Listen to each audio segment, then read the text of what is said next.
അപ്പോൾ ഈ MT-15 ഏതാ മോഡൽ? ഇത് 2023. ഇതിപ്പോൾ എത്ര കിലോമീറ്റർ ഓടിക്കണം? ഒരു 17 സംതിങ്. ഇതുവരെ ഓടിയിട്ട് എന്തെങ്കിലും പ്രശ്നങ്ങളോ കാര്യങ്ങളൊക്കെ വന്നിട്ടുണ്ടോ വണ്ടിക്ക്? പ്രശ്നം ഇതിൻ്റെ ഫ്രണ്ടിൻ്റെ വണ്ടിയാണ്. ഓക്കെ. അപ്പോൾ ഞാനിത് യൂസ് ചെയ്യുന്നുണ്ട്. എൻ്റെ ആയിരിക്കുന്ന ഡോമിനാർ. എൻ്റെ വണ്ടി ഒരു 70,000 കിലോമീറ്റർ. ഈ വണ്ടി ഒരു 17 ആയതേ ഉള്ളൂ. അപ്പോൾ വണ്ടിക്ക് ഇപ്പം തന്നെ ചെറിയ കംപ്ലൈൻ്റ് ഒക്കെ ഉണ്ട്. വണ്ടിയുടെ ഇത് ഭാഗത്താണ് കംപ്ലൈൻറ്റ് വരുന്നത് മെയിനായിട്ടും. ബ്രേക്ക് ചവിട്ടത്തില്ല. അത് മൊത്തത്തിൽ ഇളകി പോകുന്ന ഒരു സംഭവം ഉണ്ടായിരുന്നു. 2 പ്രാവശ്യം അങ്ങനെ വന്ന്. വണ്ടി ഓക്കെയാണ്.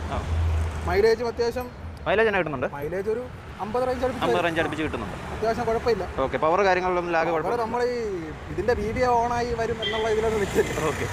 നമ്മളെ 200cc കയറും പോലെ ഒന്നും കയറത്തില്ല. ഇത് ടെസ്റ്റ് ഡ്രൈവ് അടിച്ചിട്ടേ വണ്ടി എടുക്കാം. ഓക്കെ. റൈഡിങ് ഇപ്പോൾ അത്യാവശ്യം സൈസ് ഉള്ളതാണല്ലോ. അപ്പോൾ വണ്ടിയിൽ ഇരിക്കാൻ എന്തെങ്കിലും കുഴപ്പമുണ്ടോ? ചെറിയ വണ്ടിയായതുകൊണ്ട് എനിക്ക് നമ്മൾ ഇഷ്ടപ്പെട്ട് ഓടിക്കുകയാണെങ്കിൽ ഓക്കെയാണ്. തീരൊന്നുമില്ല. പക്ഷേ ഇതിന്റെ ബാക്ക് ഫുഡ് റെസ്റ്റ് കുറച്ച് റെയർ സെറ്റ് ആണ് ബാക്കിലോട്ട്. ഓക്കെ. അപ്പോൾ അതിലൊരു ബുദ്ധിമുട്ട് എന്തായാലും ഉണ്ടോ? സീറ്റിംഗിൽ കുഴപ്പമില്ല അല്ലേ? ഇല്ല. ഓക്കെ. പിന്നെ വേറെ ഇതിന്റെ